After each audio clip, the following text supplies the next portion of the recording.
Um,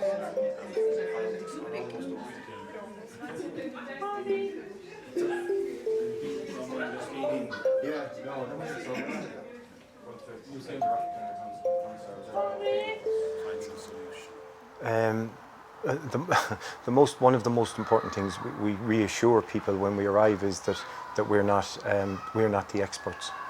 So when we come to a situation, we would say, you're the expert. If I come to a family, you are the experts. You know your child very well. We're only here to ask you some very some important questions and to offer some solutions and to bring the knowledge that we have about behaviour to the information that you have about your child and try and put those two pieces together to make a very nice package for the child. We absolutely, our first point would not be to focus on the behaviour of the child and try to change that behaviour. What we try to do is look at everything that supports the child, all the elements that are surrounding that child. In particular, two big pieces that we would look at are the environment. Are there elements of the environment that are causing the child to have to behave in the way that they're behaving, and are there adjustments we could make to that would support the child not to have to behave that way? So for example, if the child doesn't like loud noises and the environment is loud, can we all speak in a whispered voice? If the child doesn't like particular foodstuffs, can we adjust the foodstuffs that we're providing to the child so that they don't resist those? Anything outside of the child's internal state. And the second thing is then we look at the internal state. So the physiological well-being, the biological well-being. Is the child in pain? Is part of their presentation of behaviour a way of telling us I'm in pain and I don't know how to tell you this, so I hit myself on the face to tell you I have a toothache because I don't have the words to do that, and I expect you to understand what I mean when I do that. And I really see that as the role of a behavioural specialist, is to almost be like an interpreter.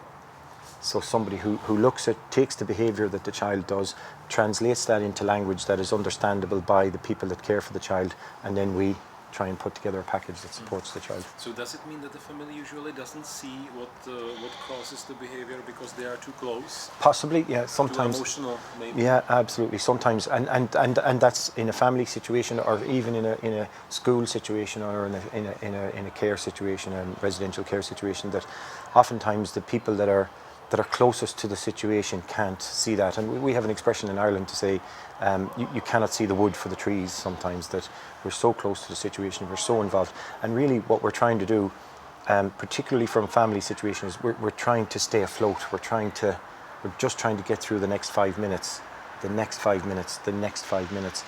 And part of our job is to come in and help you to not just be dealing with the situation, but to try and get ahead of it, to try and get proactive about it rather than reactive.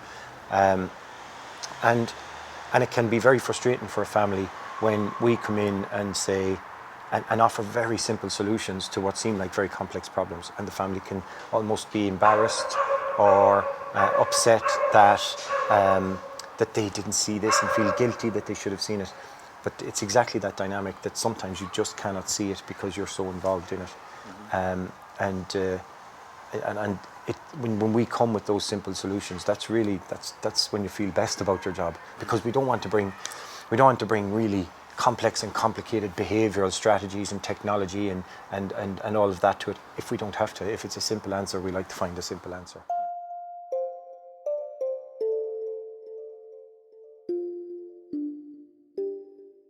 There are numerous reviews, systemic reviews, so particularly Cochrane reviews, looking at the role of psychotropic medication in behaviours that challenge. And the general acceptance is that psychotropic medication does not have any influence on behaviours that challenge whatsoever. So that would be the general acceptance. However, if somebody is in pain and they need an analgesic, they need pain medication to reduce their pain, that then is going to influence their behaviours that challenge. So if I have a toothache and I am punching myself because I have a toothache, and you give me pain medication to reduce the pain, and I don't hit myself as much.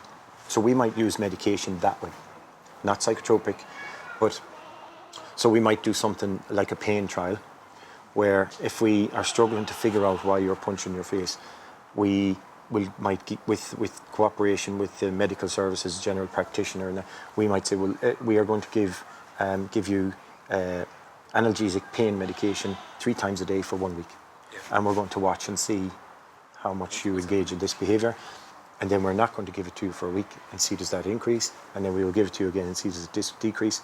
We can make a reasonable, very strong, reasonable assumption that you're in pain and that this is something we need to focus on.